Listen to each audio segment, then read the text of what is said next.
What's good, YouTube? It's your boy, Blue Blood Sports TV, back at y'all with another one. So, undefeated 3-division world champion, former junior welterweight undisputed world champion, currently the reigning WBO World Boxing Organization welterweight world champion, who is widely considered by many to be #1 best pound-for-pound fighter in the world, Terence Crawford. 38 wins, no loss, no draw, 29 big wins by way of knockout. He is 35 years of age, 5'8", with a 74-inch arm reach. His team and a close member and a close friend in Bernie the Boxer goes in on undisputed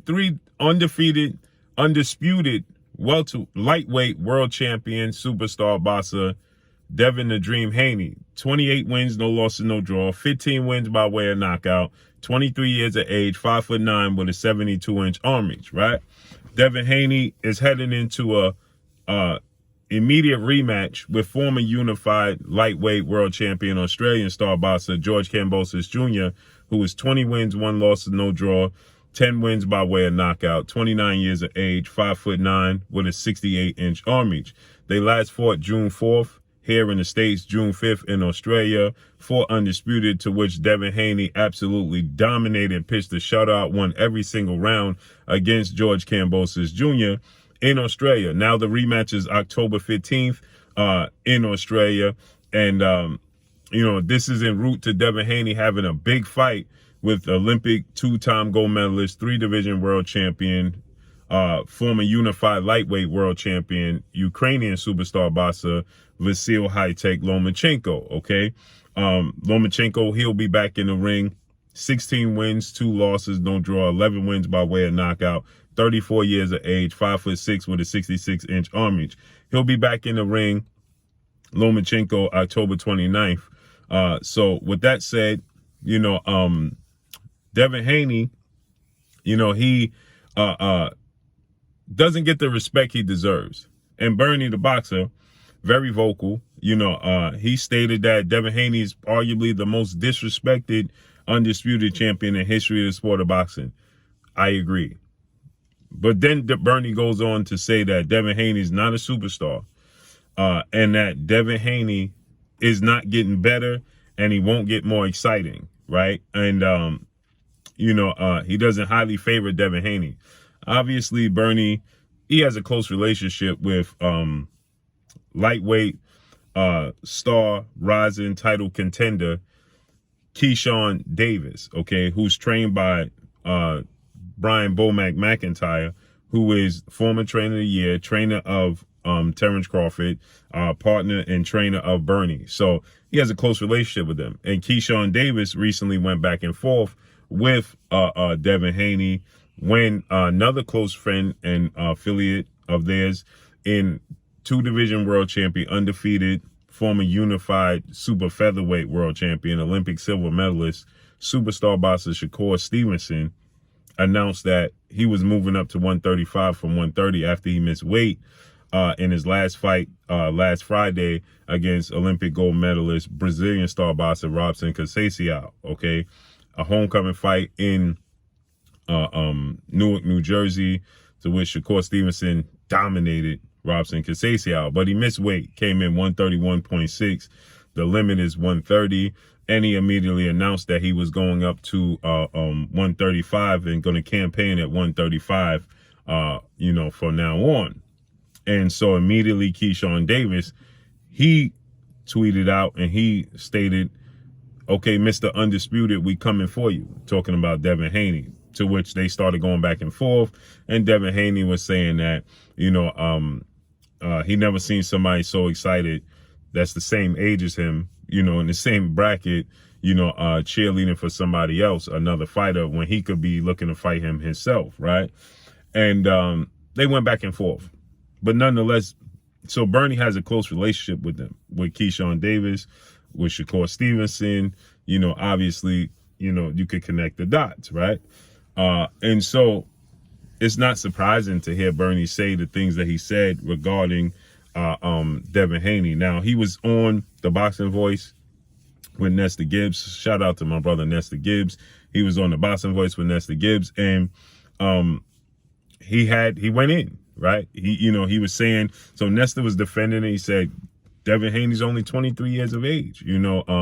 What do you expect out of him? He's 23 years of age, right? And he stated that, he's undisputed champion. He has room to grow. And so he goes on, that being Bernie, he lets it known at 23, the accomplishments of Oscar De La Hoya, 3-division champion. There's a lot of fighters that have done a lot at 23 years of age, right? But you have to keep in mind this at the same token. Opportunity, right? We dismiss opportunity. Opportunity gets overlooked, okay? We don't think about opportunity. Yes, he definitely, this Oscar De La Hoya accomplished a lot. There's other fighters that accomplished a lot at 23 years of age. But opportunity, did they have the same opportunity? Okay, did they have the same machine and backing? Did other fighters give them the fight? So let's listen to what they had to say, and shout out to Ness and the Boston Voice. You can hear the whole video and interview. Gallery outfit. He still ain't nobody.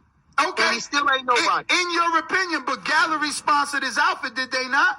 So you tell those other fighters that ain't got no fucking major sponsors like Gallery and Gatorade to get on their goddamn game. Okay, listen, that's fine. I mean, I don't care about the sponsor, but listen, he got a sponsor. Okay. Devin Haney still the most disrespected undisputed champion in history, probably. You right. Devin Haney still probably. He only 23 though. He only 23, bro. Hold on, wait. Huh? He only 23. He got plenty of time to change everybody. Hold on. You said he only 23. Salvador Sanchez died at 23. He's an all-time legend. Okay. Oscar De La Hoya was a 3-division world champion at 23. Okay. So I'm just saying. I don't think he's gonna get no better. His style ain't gonna get no more exciting. What? And it ain't Gallery outfit.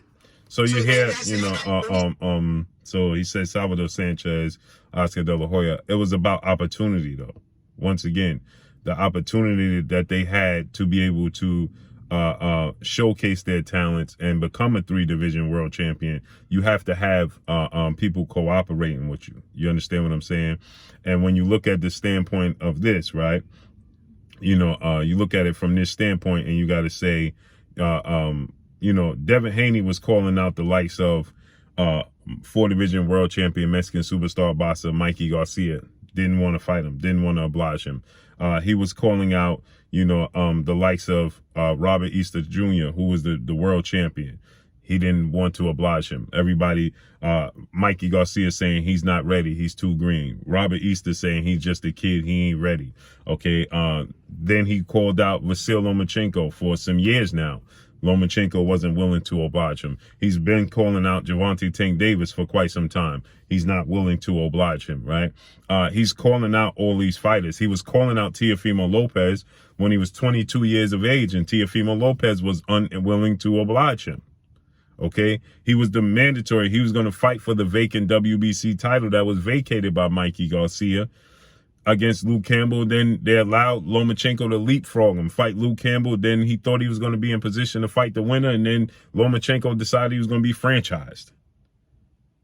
So he didn't get the opportunity to fight Lomachenko, right? So you got to take these things into consideration, right? Is that he doesn't have the same opportunity.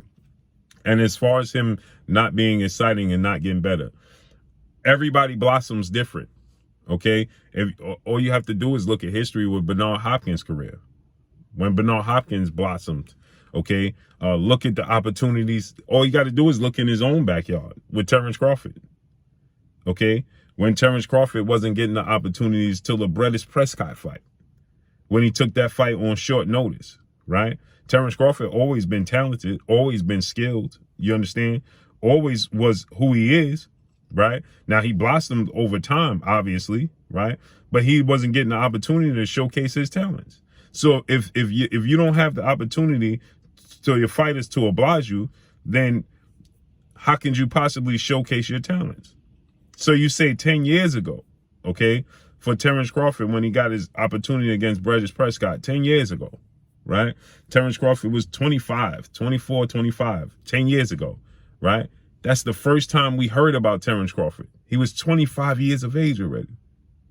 That's the first time now that the world got to understand who Terence Crawford was and just how good Terence Crawford was when he beat Bredis Prescott on short notice. And it still took Terence Crawford another year or two to get a title opportunity against Ricky Burns. So all Bernie has to do is look in his backyard, and Bernie always talk about, the politics in the sport of boxing preventing fighters from being able to get opportunities, including Terence Crawford. Look how hard Shakur Stevenson is 25. He's 2 years older than Devin Haney, right? The two biggest fights of Shakur Stevenson's career recently happened between last year and this year, when he was 24 and 25 years of age, against Oscar Valdez, against Jamel Herring, and most recently, Robson Casasio. Right? Why? Because opportunity. Not that Shakur couldn't beat Oscar Valdez when they were both at 126. He could have beat him then, but he didn't get the opportunity till he was at 130 and 25 years of age. So it's all about timing and opportunity. And as far as skill set, just 2 fights ago, they was telling you how Shakur Stevenson is so boring. Just 2 fights ago. He wasn't exciting. He's so boring. Nobody wants to watch him. And now look at the change he has had. Okay? They told you Devin Haney was boring. Look at the fight with Jorge Linares. When you're a masterful, skillful boxer, masterclass boxer, they always label you as boring. So Bernie is somebody who knows that all too well. He's somebody who's well-versed in the sport. But like I told you guys, he is team Keyshawn Davis. He is team Shakur Stevenson. And because they have been at odds this past week on social media, what's there to expect? I'm betting this. Devin Haney is big. He's strong. He's athletic. Let's see him in the ring. If he's not exciting and he's overrated and so on and so forth, and he's not going to get better, let's see him in the ring with the absolute best that they have to offer. We're going to find out. October 15th, is there much to learn? If he goes the distance and dominates George Kambosos Jr., Styles make fights. Maybe he don't stop him. Maybe they just go the distance again. Styles make fights, right? Is that going to prove anything? No. Now, there can't be no excuses once you get past George Kambosos and fights Lomachenko. Okay? Don't want to hear how Lomachenko is too small, too old. None of that. He fights, dominates Lomachenko in the same manner. I don't care if he gets better or not. The dude is dominant at what he does. Period. Look at Bernard Hopkins' career. The executioner. Was Bernard Hopkins the most exciting fighter? No. But he's a sure ballot, first ballot Hall of Famer. Why? Because Bernard Hopkins was nicknamed the executioner. He knew how to get the job done. Period. So let's see how it unfolds and plays out. He's the youngest of them all. Devin Haney is. So we're going to find out, aren't we? One way or another. But that's all I got for y'all. Make sure you hit the like button. Drop a comment in the comment section. Let me know what y'all think. Y'all already know what it is. It's your boy Blue, Blue Blood Sports TV. Hate, like, comment, and subscribe. You haven't subscribed, hit the subscribe button. Hit the like button. Hit the bell icon and get all the new notifications. Follow me on Instagram at Blue Blood Sports TV, all one word. Y'all already know what it is. Shout out to the entire LDBC. Shout out to Black Media Row. Make sure you like and share the videos. That's all I got for y'all. Peace.